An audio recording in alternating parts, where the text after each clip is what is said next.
Y damos paso a Vladimir Hernández, que es psicólogo clínico y nos va a comentar un poco la actualidad. ¿Qué te parecen este tipo de manifestaciones de los estudiantes por los recursos? Buenos días a los dos. Buenos días. Buenos días a todas las personas que nos escuchan.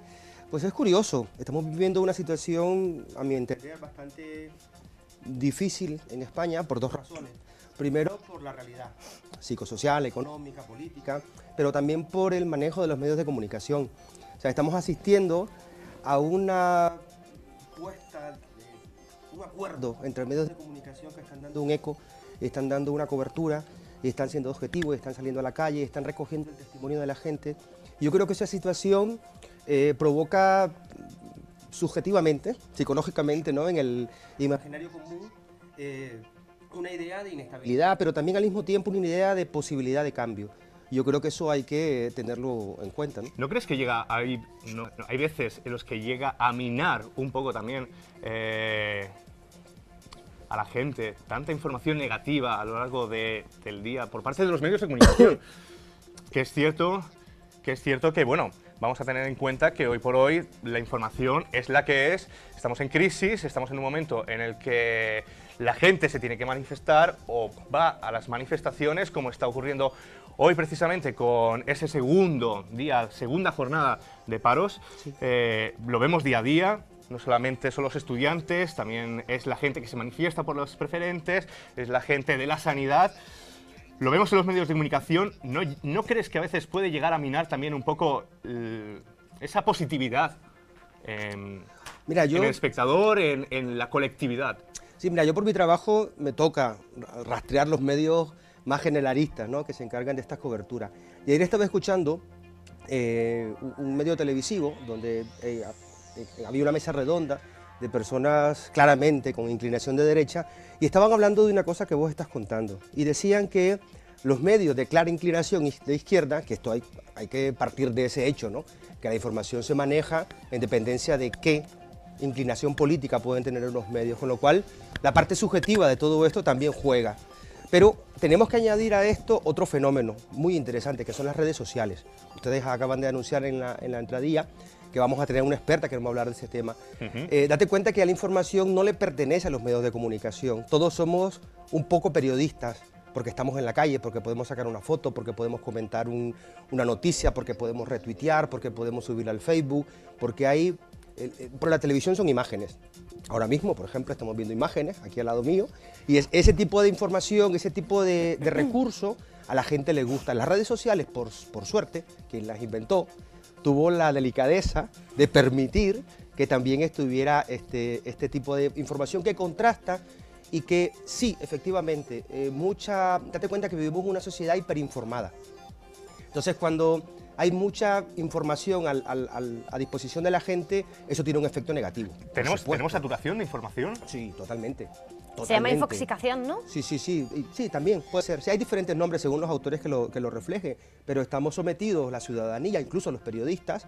O sea, uno de los grandes pleitos de los grandes medios de comunicación generalistas es quién pone la agenda informativa sobre la mesa.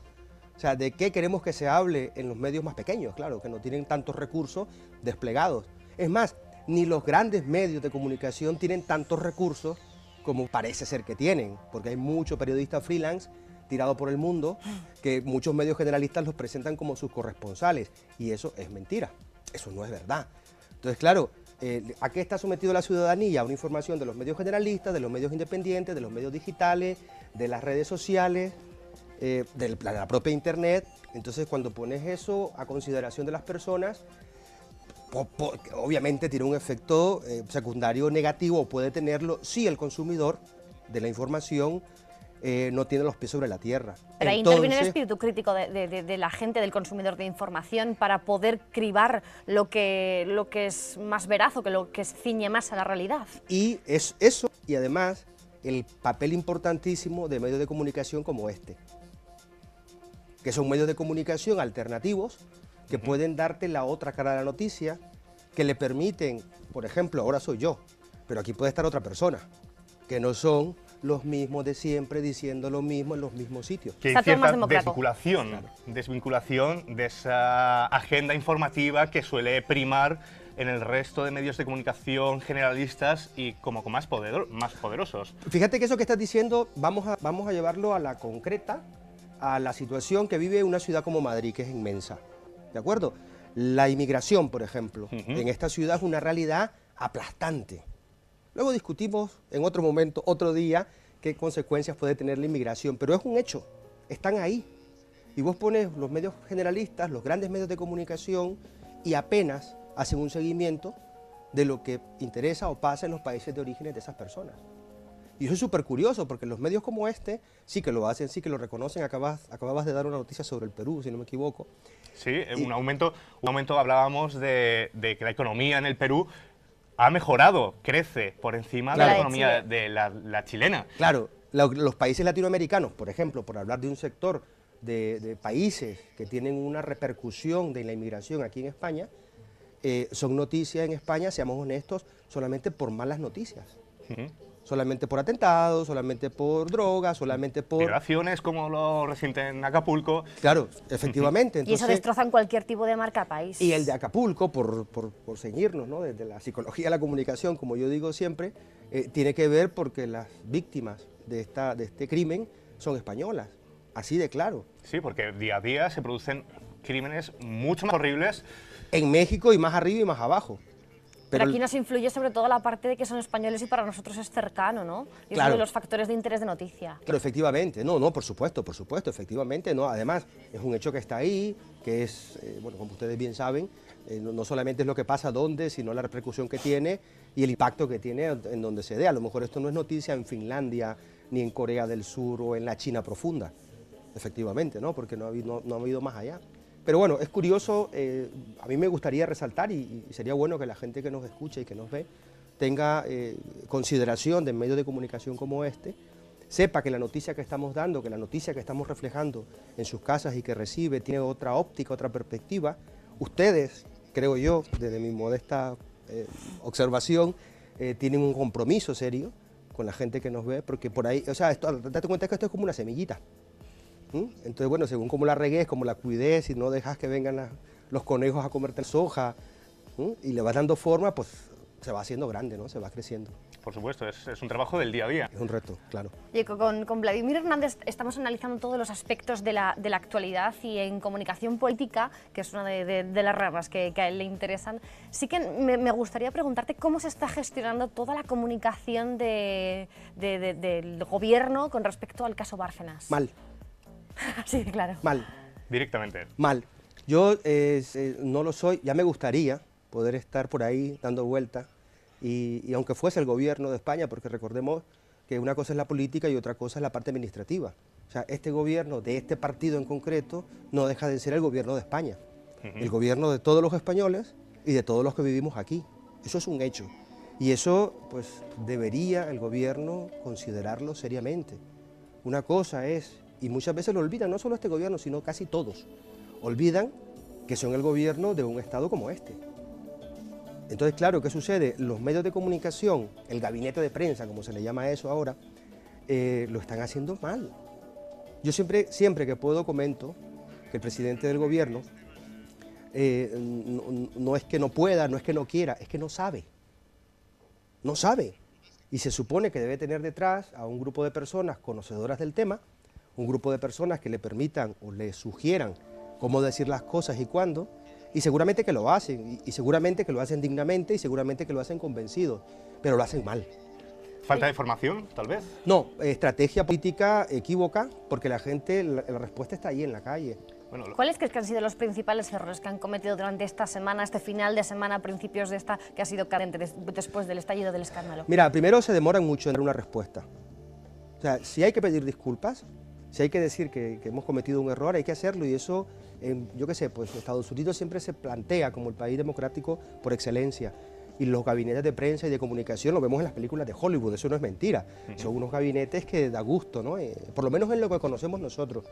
El gobierno se ha demorado mucho, o sea, no puede ser, cuando se escuchó la comparecencia del presidente Mariano Rajoy ante los simpatizantes y la crema innata del PP, no se estaba dirigiendo a la nación, no se estaba dirigiendo a la gente. Precisamente sobre eso quería comentarte, porque a tu juicio, ¿cómo viste esa comparecencia ante los medios públicos en el que no se permitía a los medios de comunicación y a los periodistas acceder a una ronda de preguntas, precisamente porque la cuestión fue que se dio una rueda de prensa, una comparecencia a través de un monitor? Mira, yo pensé que la comparecencia iba a ser en Canarias, porque como salió casi una hora tarde y se había anunciado a las 2:30, y yo estaba ahí sentado, conectado con todos mis medios para hacer el seguimiento, yo pensé que iba a ser en Canarias, con lo cual ya por ahí mal, o sea, una hora tarde. O sea, esto no tiene ninguna justificación, porque date cuenta que es una cobertura que no solo estamos haciendo en España, que se está haciendo a nivel internacional, y los compromisos que tienen televisiones y radios a nivel mundial, pues hombre, ya para empezar, mal. Segundo, yo entiendo que no haya habido preguntas porque no era una rueda de prensa. Ojo, era una comparecencia entre la crema innata de los políticos del Partido Popular, con lo cual era obvio que no cabían las preguntas. Pero la ciudadanía sí que exigía claro, una rueda de prensa y preguntas. El modelo que escogieron para que la gente se enterara que creía el máximo representante del gobierno de España fue un modelo equívoco, totalmente equívoco. ¿Por qué? Porque, hombre, es normal que se está compareciendo ante la crema innata del Partido Popular, no quepan las preguntas, yo eso lo entiendo, con lo cual el modelo está mal. ¿Y cómo entiendes el hecho de que en un principio, en esa comparecencia, el titular fuese "es falso", y un día después, frente a Merkel, se dijese "es falso excepto algunas cosas"? Primero, las declaraciones de verdad, yo escuché la declaración de una periodista de una radio muy importante aquí en España, y fíjate qué cosa más curiosa. Estaba explicando la parte de albañilería de los periodistas en la rueda de prensa allá en Alemania. Y estaba explicando que se habían puesto de acuerdo todos los periodistas para poder establecer una estrategia de preguntas de tal manera que el presidente del gobierno de España no se saliera con la suya, porque solo permitían 2 preguntas por país. Entonces, claro, se reunían aparte los periodistas, consensuaban las preguntas de tal manera que no se repitieran y que pudiera dar respuesta. Con lo cual, ya eso te da la idea de por dónde van los tiros. Es decir, aquí de esto vamos a hablar poquito porque no toca. Eso es lo primero. Segundo, tener que ir a dar explicaciones de lo que pasa en España, en Alemania, pues hombre, yo creo que bien visto no debe estar. No le ha gustado a nadie, menos a los periodistas. Hombre, por eso hubo la rueda de prensa, la comparecencia el sábado, ¿no? Para evitar un poco enfrentarse directamente con este problema delante de Angela Merkel. Pero ya cuando se sale a la luz pública, esa estrategia que estás contando tú ya no tiene sentido. O sea, porque una vez que lo conocemos todos y que sabemos que es así, pues carece de sentido, sabes que te van a perseguir. O sea, ahora mismo el presidente del gobierno tiene que dar muchas explicaciones. Y sobre lo que vos estabas diciendo, acerca de que ahora digo una cosa y luego digo otra, que lo niego todo, pero que bueno, a lo mejor puede ser, eso demuestra 2 cosas. Primero, falta de información del gabinete de la gente. Es que yo, si fuera el presidente del gobierno y lo tuviera aquí delante, le diría, venga, pásemelos a uno por uno aquí y vamos a hablar con estos muchachos, porque es que esto no puede ser. O sea, ya dudo si es una estrategia o es a propósito o es que no saben. Pero son argumentos pueriles, son argumentos que no aportan absolutamente ninguna información nueva. No están diciendo nada, solamente es la defensa, porque si yo te acuso de algo, es verdad, yo tengo que probarlo. Pero también es verdad que si eso es mentira, vos tenés que decir que no y demostrar con hechos que eso es que no, porque a ti te interesa limpiar tu imagen. Y eso el gobierno no lo está haciendo. Y yo creo que eso la gente lo notan los medios de prensa, lo nota la prensa internacional, lo notan los especialistas. O sea, aquí un dirigente del gobierno abre la boca y todo el mundo vuelve a ver a la bolsa, a los principales índices de bolsa en este país y en Europa, a ver cómo se comporta. Entonces a veces es mejor que se callen. Entonces claro, no sabes qué es mejor, susto o muerte. Claro, porque si no hablan malo y si abren la boca, peor. A veces es peor. Claro. Pero es que, por ejemplo, la comparecencia, volvemos otra vez a la rueda de prensa, que yo creo que a pesar de que solamente haya durado 15 minutos, pero ¿cómo es posible que es respecto a un caso, el caso Bárcenas, y en esos 15 minutos no se haya mencionado ninguna vez la palabra Bárcenas? Eso es eso ya... ¿Eso está bien hecho, está mal hecho? ¿Es evitar el problema? ¿Sabes qué hubiera sido más interesante? Haber escuchado a otros comparecientes. Me hubiera gustado. Obviamente no me interesa, porque sabía que iban a haber posiciones críticas ahí. O sea, la expresidenta de la Comunidad de Madrid, Esperanza Aguirre, se caracteriza, por ejemplo, por eso. Y sabía que iba a tomar la palabra Y, hombre, si podemos evitar que salga, porque esta va a salir con alguna cosa que no nos interesa, mejor. Pero es que, además de lo que estás diciendo, Emma, no tocaba, porque no tocaba que el presidente Rajoy hablara de él. Y según empieza su comparecencia, empieza hablando de él. Empieza a decir que él ganaba más como político que como presidente, como profesional, que era inspector de Hacienda, si no me equivoco, sí, que como político. Eso no ha lugar. ¿Y cómo podemos, o sea, cuál es la interpretación que puedes dar de que sea lo primero, las primeras palabras, el yo, Sí. y no el nosotros? Mira, es más fácil defenderse desde lo que él dice, porque además lo que él dice no es mentira, es verdad. Él profesionalmente tiene una ocupación, y es verdad que profesionalmente se ha ganado la vida en términos económicos mejor que como político, eso es verdad. Estoy hablando de dinero, de salario, porque lo que sí no es verdad, y que no dijo porque no interesa, es que un político del calado del presidente de España, del presidente del gobierno de España, un político de ese calado, no vive solamente de su salario. Eso no es verdad. Es decir, no sé el salario que tiene, y está publicado seguramente, pero no lo sé ahora mismo de memoria, pero hay cosas que él no paga y que tú pagas y tú pagas. O sea, él no paga comidas, él no paga transporte, él no paga desplazamientos, él no paga alojamiento, él no paga una serie de cosas que eso debería tener una repercusión en su salario, y no la tiene por ser presidente del gobierno. Entonces, es muy fácil defenderse desde la primera persona, respondiendo a tu pregunta. Es muy fácil. O sea, yo tengo argumentos que son verdad, y entonces es una estrategia de comunicación desde el punto de vista psicológico que es más vieja que el pinol, más vieja que andar a pie. O sea, yo comienzo a decir de cinco cosas que digo, 2 son mentiras y 3 son verdad. Pues ya está. El paquete, voy poniendo encima la primera y según la voy colando, y recordemos que no es lo mismo decir una mentira que ocultar la verdad. Entonces, claro, si a eso lo vas entrelazando argumentos, resulta que el paquete te lo terminas creyendo hasta vos mismo. Oye, ¿qué consecuencias puede tener para el gobierno el escándalo de los papeles de Bárcenas?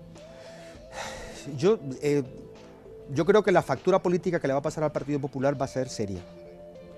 Creo que va a haber, o ya está saliendo, una tercera cabeza en el Partido Popular, seguramente encabezada por Esperanza Aguirre y más gente que le va a seguir, que va a pedir, y que ya de alguna manera está pidiendo con la voz chiquita, la voz muy pegadita. Bueno, la voz chiquita, pero... Sí, pero más vale que no... Prefiero... Está retransmitida por los medios de comunicación que al Claro. final se hacen eco de... Claro, lo que pasa es que si esta analizas la información. frase exactamente, el contexto en lo que dijo, es muy fácil decir lo mismo y lo contrario. O sea, no ha sido exactamente explícita como le hubiera gustado a un sector del Partido Popular que espera esa renovación. La factura política se le va a pasar, pues, seguramente por la repercusión que tienen los medios de comunicación, por la desacreditación que tiene ya en la opinión pública. Por los votos dudo mucho, porque tenemos muy mala memoria para estas cosas.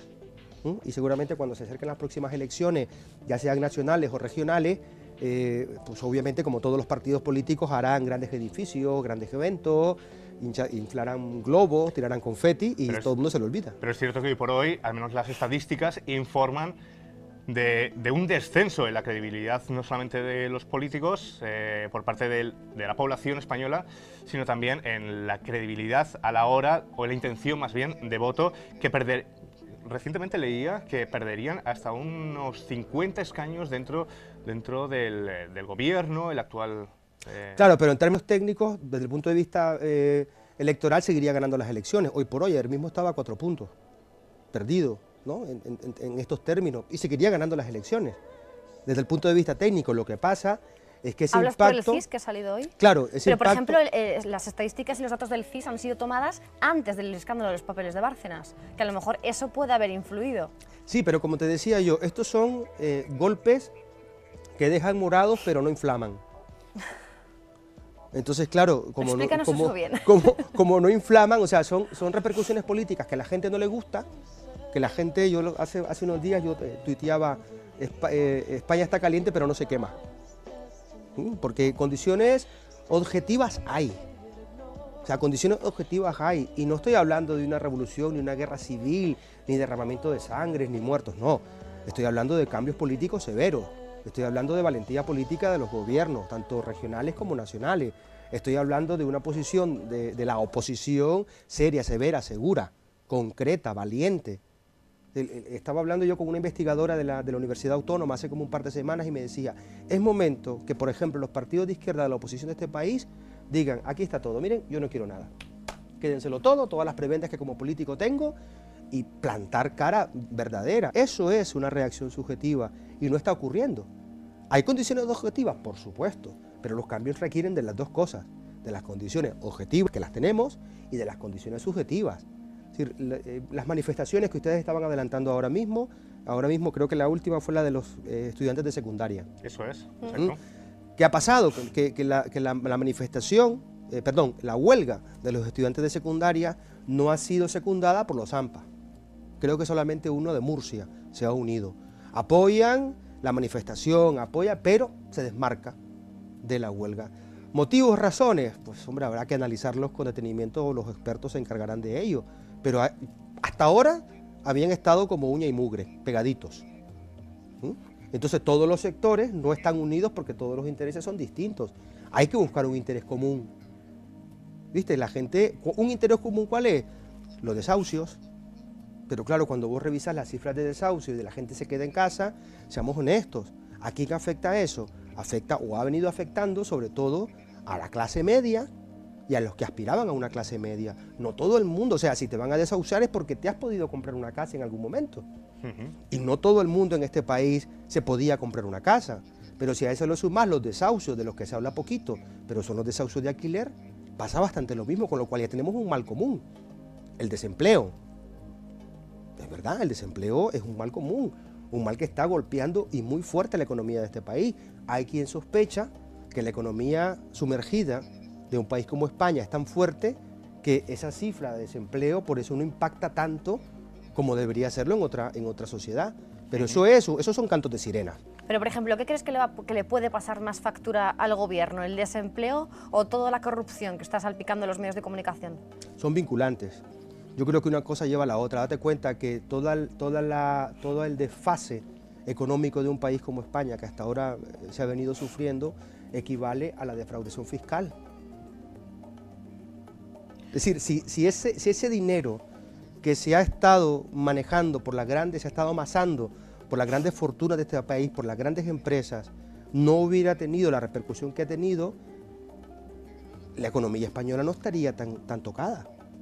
Entonces, es un problema de la gente de a pie, es un problema de la gente que tiene un trabajo y una nómina de... Ahora suena mucho, pero es que, ¿qué ganaba la gente? ¿1.200, 1.300, 1.400 euros? No, estamos hablando de fortunas grandes, de grandes empresas. Vladimir, cambiando un poco de tema y volviendo un poco también a tu profesión, a la psicología clínica, pero no dejando de lado el tema que estamos tratando, existen estrategias psicológicas a través de las cuales se puede cambiar un poco el pensamiento colectivo, es decir, esta pesadumbre de la que estábamos comentando, colectiva, ese malestar colectivo generalizado que se está extendiendo cada día más por la situación de la crisis, por los recortes, por los desahucios, puede ser manipulado o cambiado de alguna forma con alguna estrategia. ¿Existen estrategias para realizar estos posibles un posible cambio en el malestar social? Sí, lo que pasa es que yo creo que en ninguno de los casos sería éticamente correcto. Es decir, la psicología, como ustedes saben, tiene muchísimos campos. Hombre, no estamos hablando de ética, estamos hablando de una estrategia que se pueda llevar o no se pueda llevar. Quiero decir, el colectivo, o sea, la colectividad, el pensamiento de la colectividad, ¿se puede modificar a través de estrategias psicológicas? ¿Propaganda? Sí. O sea, vamos a empezar por un aspecto muy importante. Las necesidades que tenemos todos, y pensemos en cuestiones básicas, comer, ducharte, no sé, jugar al fútbol, salir de cañas con los amigos, son necesidades nuestras, ya adquiridas, son necesidades que pues, hombre, cuando las satisfacemos, nos sentimos bien. Pero a las necesidades les pasa una cosa muy curiosa y es que las puedes crear. O sea, yo te puedo crear una necesidad. Es lo que hace la publicidad, en fin de cuentas, ¿no? Más que la publicidad, es lo que hace el consumo. Yo estaba escuchando a un directivo de hace como una semana de una gran empresa de refresco de cola. Y estaba comentando la aparición de un refresco de cola cero, con Z, ¿sí? Antes, previo a esa aparición, estaba Light, ¿sí? Estaba la cola normal, estaba la Light, que era baja en azúcares, etcétera, etcétera. Y luego apareció la cero. Y le preguntaba a un periodista, ¿por qué aparece la cero? Y dijo, porque descubrimos en un estudio de campo que hicimos, que los jóvenes, que los adolescentes, que son, recordemos, potenciales clientes, identificaban la palabra light con un consumo, un producto de viejos. Porque ellos decían, bueno, el light solamente lo quieren consumir las personas mayores porque ya están pues, muy obesas, tienen sobrepeso y quieren todo light. Nosotros no necesitamos light, pero no queremos calorías. Entonces crearon la marca cero. Y también estaban contando, ¿no? Eso es crear una necesidad, perdona, Inma. Eso es crear una necesidad. Entonces ya aparece dentro de la oferta esa cero. ¿Qué viene a hacer la publicidad? Es que esto va como al revés. Es como las películas, primero crean el merchandising y después será la peli. ¿Viste? Entonces, ¿qué hace la publicidad? Coge ese producto y entonces te monta pues, los spots, las canciones, los temas, los concursos, las promociones. Entonces, tiene un público cautivo. Y este mismo modelo que estoy explicando puede pasar en lo que vos estabas diciendo. ¿Un gobierno light? ¿Un gobierno cero? Se puede. Este gobierno, o cualquier otro gobierno, sí, puede llegar a controlar el pensamiento colectivo. Claro, lo que pasa es que es muy caro. Todo esto que he contado, que tiene que ver con este refresco de cola... Y no tenemos dinero en este momento claro, en España. Todo esto es caro efectivamente. ¿Cuál es la base de la creación de necesidades nuevas o verdaderas? Pues lo mismo que están recordando, la educación.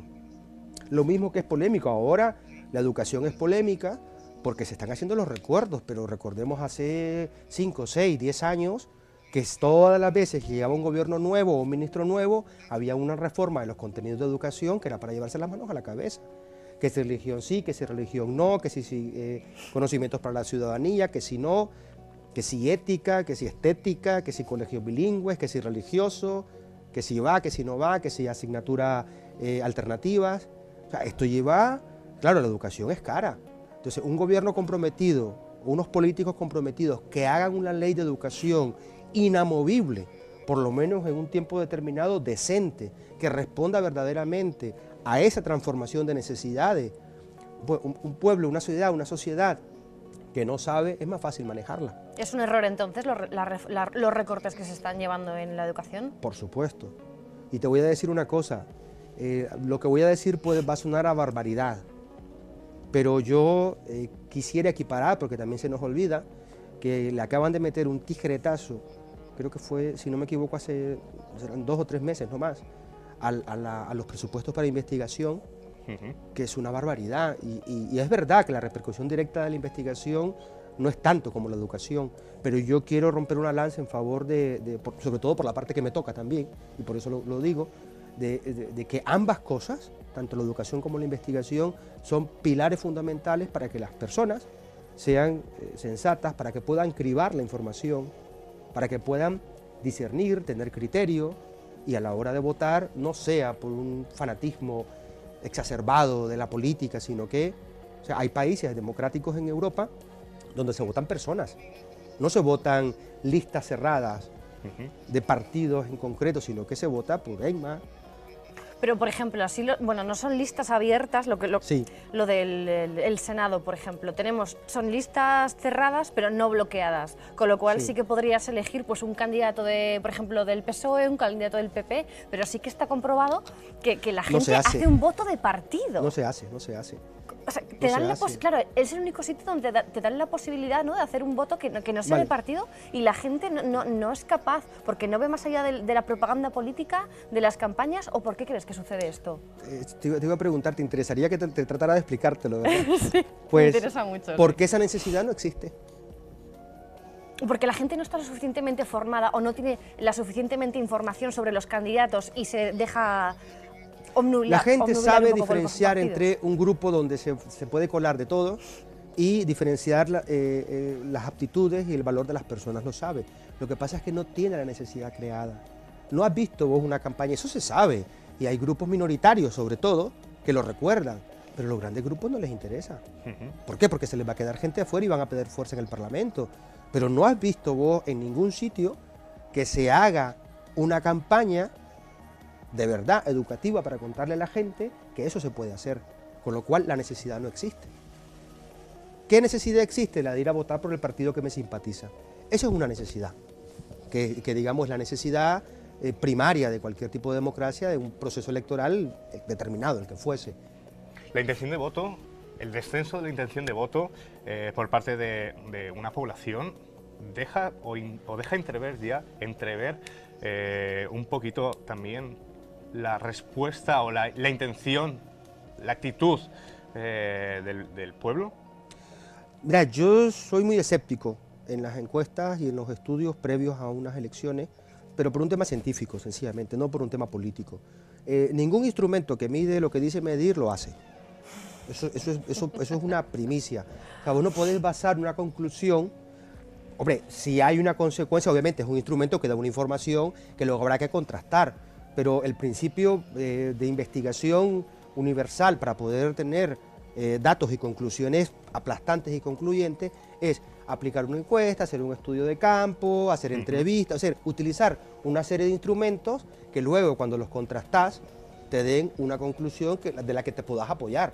Pero una simple encuesta telefónica con una muestra de, yo qué sé, pues ya 600 son bastantes, 800 en toda España, pues siempre te da un margen de error depende de cómo lo estés preguntando, depende de quién encarga el estudio, sobre todo de cómo lo estés preguntando. No, aún así, no deja de ser cierto que las últimas elecciones también demostraban que había menos votantes que los esperados. El modelo está cambiando, la gente también. La gente está cansada, no se quiere ni siquiera molestar en ir. Yo tengo una hipótesis. Ajá. ¿Sí? Yo creo que España está cambiando sociopolíticamente de una manera muy rápida, porque es como cuando tenés una cortina, ¿sí? Y detrás de esa cortina hay una persona bailando con un foco y solo ves la sombra, ¿sí? Y decís, ah, mira qué bonito, pues, ya sea un chico o una chica, me da igual, pero cuando develás la cortina y apagas la luz, a lo mejor es algo que no te habías imaginado. Eso pasa con España. Yo creo que España teníamos, y digo teníamos porque esto es un fenómeno macrosocial, teníamos una idea de una España con unas características determinadas, que con todo esto, si algo bueno tiene la crisis y algo bueno tiene el destape de la corrupción, que ya es bueno de por sí, ¿no? Para que todos los chorizos se vayan donde tienen que estar, si a esto es bueno de por sí, tiene un efecto secundario que lo que está haciendo es quitando esa cortina y enseñándonos a la España verdadera. A lo mejor nunca hemos sido tan ricos como hemos creído, a lo mejor nunca hemos sido tan open mind como hemos creído, a lo mejor nunca hemos tenido un nivel que creíamos tener, a lo mejor hemos vendido una imagen, ahora que está de moda la marca España, una imagen de España que no se ajusta con la realidad. A lo mejor no es cierto que nuestros niveles de educación e investigación han tenido la importancia para los gobernantes como creíamos haberla tenido. A lo mejor es que hay un sacrificio individual por encima del sacrificio colectivo y entonces aparecen el aprovechamiento de utilizar la marca España. Yo siempre pongo el ejemplo de los pilotos de Fórmula 1 o los grandes deportistas a nivel internacional que están en primera línea que son españoles. Es un espejismo, es un espejismo. ¿Por qué? Porque grandes deportistas del ámbito futbolístico, por ejemplo, son de clubes privados, son empresas privadas. Hablando de privadas, ya que mencionas el tema privado, vamos a hablar de la privatización, vamos a cambiar un poquito de tema. Como psicólogo clínico, Vladimir, Sí. Me gustaría comentarte el tema de la privatización de la sanidad. Sí. Esa supuesta intención de que es cierto, es mejor, Más rentable, comentarios quizá. de que es más rentable, de que el modelo de la financiación de la sanidad pública no funciona. ¿A favor? ¿En contra? Me gustaría conocer un poquito tu opinión al respecto como profesional del medio. Yo siempre parto del hecho de que el modelo privado de cualquier cosa, incluida la sanidad, obviamente va a dejar más beneficios que el modelo público, sin duda. Porque el objetivo de una empresa privada es hacer capital.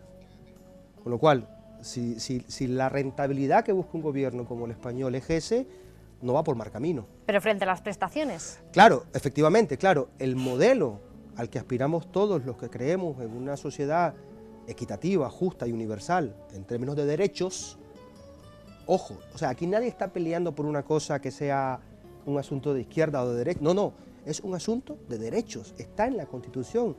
La Carta Magna de este país habla de educación y habla de sanidad. Entonces, los recortes que se están haciendo, entre otras cosas, a la luz de la primera lectura, son inconstitucionales. Eso sin duda.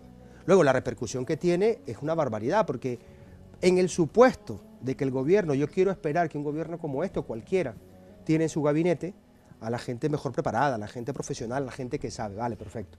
Vamos a suponer que nos estamos equivocando nosotros y que esta gente está tomando una decisión correcta.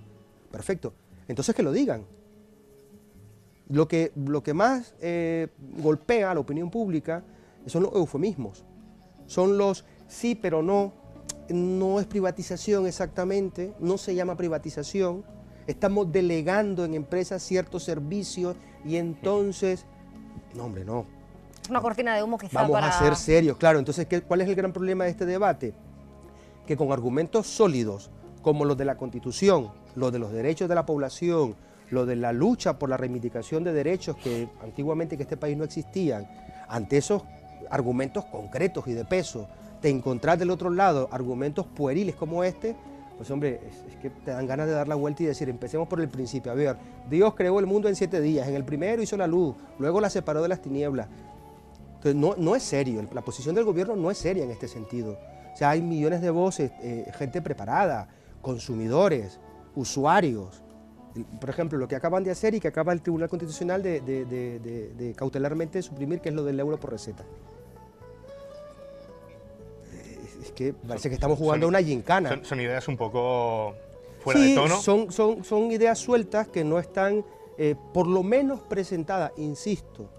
Siempre se le puede dar, y yo, fíjense que yo, a lo mejor yo me considero más reformista que otra cosa, pero yo siempre quiero dejar el margen de la duda ante decisiones políticas de un gobierno como este, al margen de que uno tenga las propias, ¿no? Pero desde el supuesto de que están tomando medidas adecuadas, como ellos dicen estar convencidos, por lo menos, que se tomen la tarea de que lo parezcan, de que estén compactas, de que estén sólidas, de que estén bien presentadas, de que se puedan demostrar, que se contrasten con otros modelos en otros países y que nos lo presenten y nos lo cuenten, que se dediquen el tiempo necesario a decirlo las veces que haga falta, en los foros que haga falta, que esto está bien hecho. Pero como eso no ocurre, y como además estamos viendo a la luz que los recortes lo que están provocando es peores servicios, están provocando desatención a muchísima gente, están provocando eliminaciones de servicios de urgencia, por ejemplo, como pasó en Castilla, o como está pasando, está provocando pues lo del euro por receta, por ejemplo, entre otras cosas. Cambios también, por ejemplo, en las dedicaciones de determinados hospitales. Efectivamente, los servicios. O derivaciones de servicios de unos hospitales a otros. Claro, a ver qué le pasa a usted. O sea, depende lo mal que esté, usted va a este sitio o al otro. Y eso es real. ¿De qué se están haciendo cargo los grandes, las empresas privadas que tienen a cargo la gestión de recursos públicos? Es que faltaría más. O sea, vos vas a la Fundación Jiménez Díaz, por ejemplo, que es un servicio público de gestión privada, y efectivamente vos como ciudadana o vos como ciudadano vas ahí y te atienden públicamente. No pagas un centavo, es que ya es lo que me faltaría. Pero la gestión es pública, alguien se está lucrando de eso. No quiero, la verdad, yo personalmente no me gustaría entrar tampoco mucho en ese punto, aunque muchos sabemos qué entidades privadas están detrás, por ejemplo. Bueno, le he puesto por ejemplo esta, sí. Fundación Jiménez Díaz, Capio, todas estas empresas que están gestionando la sanidad pública. Sí. Pública ya medio... Sí. Concertada, sí. como los colegios. Sí. Pero sí me gustaría conocer un poquito más tu opinión al respecto. Muy rápidamente. Rápidamente, me gustaría saber rápidamente. El modelo de la sanidad pública es lo que estábamos hablando antes. ¿Sí funciona o es, por el contrario, bueno poder privatizarlo? Depende de la línea de atención a la que estés hablando. Ajá. Yo creo que la línea de atención primaria, que tiene que ver, por ejemplo, con los centros de salud, le falta una vuelta de rosca, un poquito más. El modelo está bien, pero le faltaría un poquito más. Le faltaría más esa figura de médico de familia que existe, pero que debería estar mucho más cercana por otros modelos que yo conozco en otros países y que sería interesante que ahí pudieran hacer un estudio internacional de cómo funcionan. Ese modelo está bien. El modelo de atención secundaria, incluso el modelo de atención preventiva, también necesita un toque. Date cuenta que la medicina, en diagnóstico somos muy buenos, o sea, hemos avanzado muchísimo en el diagnóstico, en el tratamiento también. Y en investigación. Y sí, claro, que está relacionado uno primero con el otro, pero en cura, pues hombre, la medicina anda reguli, tampoco está para tirar cohetes aquí en cualquier parte. O sea, la medicina ahora misma diagnostica muy bien, porque hay equipos, porque hay procesos, porque hay laboratorios, porque hay una serie de cosas. En el tratamiento también, de eso se han encargado las grandes industrias farmacéuticas, de que los tratamientos no fallen. Ahora, en cura ya estamos hablando de un porcentaje distinto. Y esa realidad, que no solamente pertenece a España, debería tener una repercusión aquí. Toda la parte preventiva. ¿Y eso cómo se llama? Educación. Entonces, claro, por eso te digo que todas estas esferas... Si todos giramos sobre el todos mismo giramos sobre tema lo mismo. Entonces, toda la parte de la prevención en ese nivel primario habría que dar una vuelta de rosca. Hombre, a nivel hospitalario, a nivel de atención secundaria, a nivel de alta especialización, pues no está mal, la medicina española no está mal, no ha estado mal nunca. Hay muchísimos especialistas en los hospitales públicos y privados que son muy buenos, de muy reconocido calado, y ahí quiero partir, y ya me callo, de que existen especialistas que son de origen inmigrante, que también son muy buenos y que están en los hospitales públicos y privados. No, por supuesto. Y especialistas como los que vamos a tener a continuación, que nos van a hablar del éxito, de campañas teatrales de improvisación, pero esto solamente después de la publicidad, porque nos tenemos que despedir para continuar el ritmo del programa. Esteban. Por supuesto. Vladimir Hernández, muchas gracias por tu asistencia en el día de hoy. Ustedes, Hablaremos... Próxima, seguramente. Te invitaremos a volver a venir aquí. Seguramente. Analizaremos a mucha gente, intentaremos seguir analizando más situaciones. De acuerdo. Y te agradecemos. Y hasta tu la próxima. participación A ustedes. en el Hasta día la de hoy. próxima. Señores, a ustedes les esperamos después de publicidad.